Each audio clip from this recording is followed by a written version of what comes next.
जी, नमस्कार। आप देख रहे हैं द न्यूज़ प्लेटफ़ॉर्म। मैं हूं सत्यम कुमार, मेरे साथ अभी आरजेडी के प्रवक्ता एजाज़ अहमद सर हैं। आज विशेष मुद्दा पर बात करने वाले हैं और रोजगार का एक बहुत बड़ा मुद्दा है और उपचुनाव की बहुत बड़ी एक मुद्दा है। इसके साथ-साथ आरजेडी के आगे का क्या प्लान है रोजगार के प्रति और चुनाव के प्रति, इसके ऊपर भी बात करेंगे। सर, सबसे पहले स्वागत। बहुत धन्यवाद। सर, आगे अभी जो 4 सीट पे चुनाव हो रही है, ये एक बहुत बड़ी मुद्दा पूरा बिहार में है। अभी तक बीजेपी चाहे जेडीयू टीआरई 3 में भी रिजल्ट नहीं दिया है और रिजल्ट नहीं देने के कारण अभी लगातार कह रही है कि कहीं रोस्टर इधर गया, उधर गया, जबकि एक रोजगार नहीं मिली है और लगातार कह रही है, ये बात भी हमेशा से दावे कर रही है कि 4 सीट जो आने वाली उपचुनाव है वो मेरी होगी। सर, आखिर कौन सा मुद्दा लेकर वो जाने वाली है चुनाव के रण में? देखिए, सबसे बड़ी बात यह है कि बिहार की जनता इस बात को समझ रही है कि तेजस्वी जी के नेतृत्व में जो महागठबंधन सरकार थी जी, ये रोजगार और नौकरी देने वाली सरकार थी। जी, और अभी वर्तमान में जो सरकार साजिश का शिकार बना करके महागठबंधन सरकार को अपदस्थ करने का कार्य किया, उसके बाद ये नफरत फैलाने वाली सरकार है। और आप देख रहे हैं कि नफरती माहौल बनाए रखने के लिए या नफरत का माहौल बढ़ाने के लिए किस तरह से एनडीए के अंदर राजनीति में जुतम पैजार की स्थिति चल रही है। एक तरफ भारतीय जनता पार्टी के नेता नफरत बढ़ाने के लिए यात्रा की बात कर रहे हैं, तो दूसरी ओर जनता दल यू के नेता कहीं ना कहीं आपको अगर नफरत फैलाने वालों से मोहब्बत नहीं है, नफरत फैलाने वालों से कहीं ना कहीं ये बात समझ में आ रही है कि भारत का जो संविधान और संवैधानिक व्यवस्था है उसके खिलाफ जाकर के काम हो रहा है, तो आप उनके साथ बने हुए क्यों हैं? आप उनके साथ गलबहियाँ क्यों कर रहे हैं?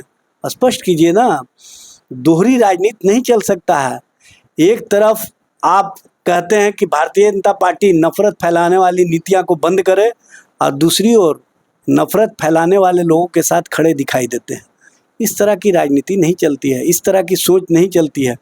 आपने तो नौकरी और रोजगार वाली राजनीति को अपने हाथों से कहीं ना कहीं समाप्त किया।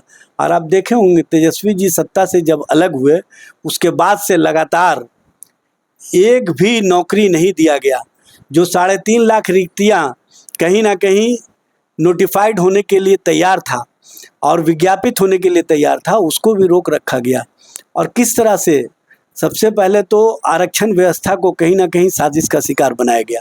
जो 65% आरक्षण महागठबंधन सरकार के माध्यम से की गई थी, उसको किस तरह से भारतीय जनता पार्टी पिछले दरवाजे से साजिश का शिकार बनवाया, उसमें कहीं ना कहीं जनता दल यू की भी संलिप्तता रही, यह स्पष्ट रूप से दिखा। और उसके बाद आप देखिए लगातार किस तरह से राजनीति की जा रही है। एक तरफ सरकार के स्तर से कहा गया कि हम नई आरक्षण पॉलिसी का जो रोक हो गया है, इसके कारण हम रिक्तियां और विज्ञापन नहीं निकाल रहे हैं। बाद में इन्होंने कहा कि 49% जो पुरानी व्यवस्था थी उसके अंतर्गत हम जो रिक्तियां निकली हैं उसमें नियुक्तियां करेंगे, लेकिन आप कुछ नहीं कर रहे हैं।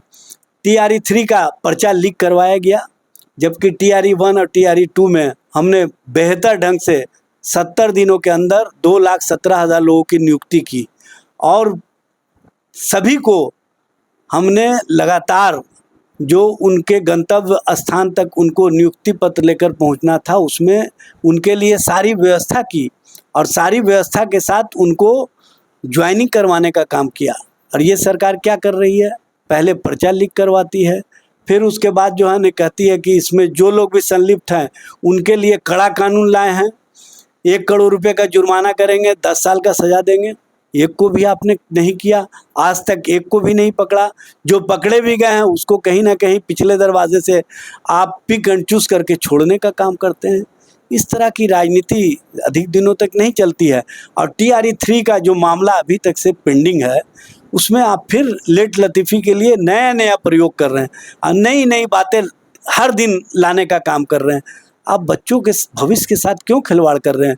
उनके चेहरे पर जो मुस्कुराहट आया था, उनके परिवार का भविष्य जो बेहतर हुआ था, उनके परिवार में जो खुशियां आई थी, उन खुशियों को आप छीनना क्यों चाहते हैं?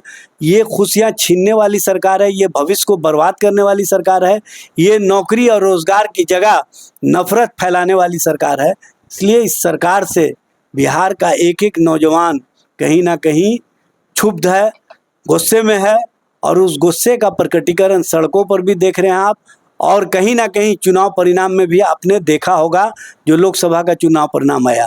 तो इस तरह की राजनीति जो भारतीय जनता पार्टी, जनता दल यू या एनडीए के लोग कर रहे हैं, उसके संबंध में लोग एक ही बात कहते हैं कि इनको ना देना है नौकरी ना रोजगार, इनको फैलाना है नफरत का व्यापार।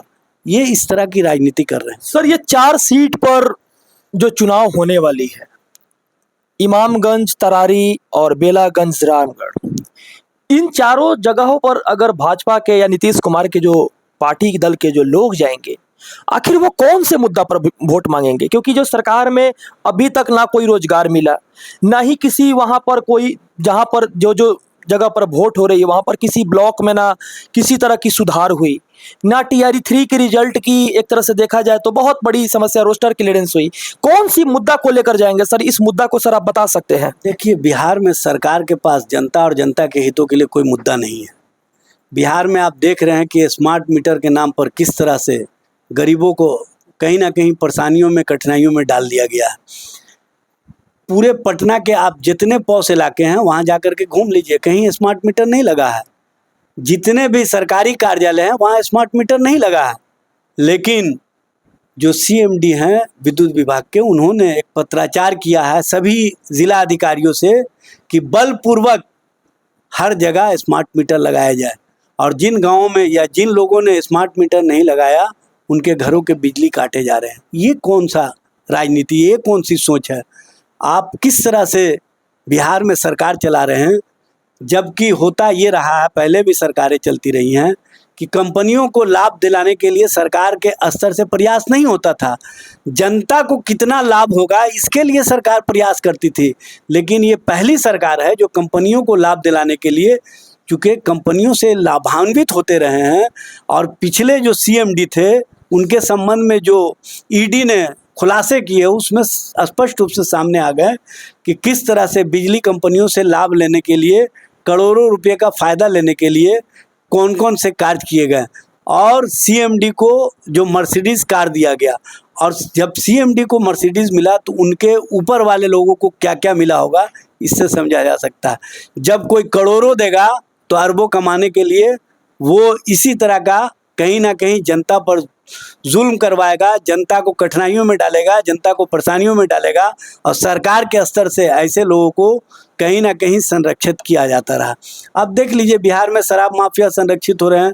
आज ही सिवान में, छपरा में जहरीली शराब से मौतें हुई हैं। आप देख लीजिए, बालू माफिया कितना तेज़ी से आगे बढ़ रहे हैं और कितना तेज़ी से उनको संरक्षण दिया जा रहा है। इस तरह से जो माफियाओं के बल पर सरकार चल रही है, जो माफियाओं के माध्यम से सरकार चल रही है, उसका पूरी तरह से प्रमाण आ चुका है। बिहार में पुल पुलिया गिर रहे हैं, कोई भी इंजीनियर, कंपनी या कोई भी पदाधिकारियों पर कार्रवाई नहीं हुई है। आखिर क्या कारण है? सर, इंजीनियर का वैकेंसी तो इधर हुआ नहीं है। जो इंजीनियर हैं उनके ही माध्यम से नहीं बनाए गए पुल, और पुल बने और इधर पुल का शिलान्यास हुआ, उद्घाटन होने से पहले सब भरभरा कर गिर गए, और वो ही कंपनी जो ब्लैक लिस्टेड था उसी कंपनी से काम कराने का काम किया गया। कुछ तो कारण है, कुछ तो मामले हैं। इन मामलों पर पर्दादारी क्यों? स्पष्ट कीजिए ना। इस तरह की राजनीति बिहार की जनता अच्छी तरह समझती है। बिहार में अपराध बढ़ रहे हैं, अपराधियों पर सरकार का कोई नकेल नहीं है। अपराध करने वाले पूरी तरह से मस्त हैं, प्रशासन के लोग पस्त हैं, क्योंकि प्रशासन के स्तर पर दबाव बना दिया गया है कि जो सत्ता संरक्षित अपराधी है उनको आप गिरफ्तार नहीं कीजिए। महिलाओं पर अत्याचार की घटनाओं में वृद्धि हो रही है, बलात्कार की घटनाओं में वृद्धि हो रही है, सरकार के स्तर से कोई कार्रवाई नहीं हो रही है। महंगाई तेज़ी से बढ़ रही है, महंगाई को रोकने की दिशा में कोई कार्रवाई नहीं हो रही है। ऐसा लगता है कि बिहार में सरकार नाम की कोई चीज़ नहीं है, अराजकता का माहौल है।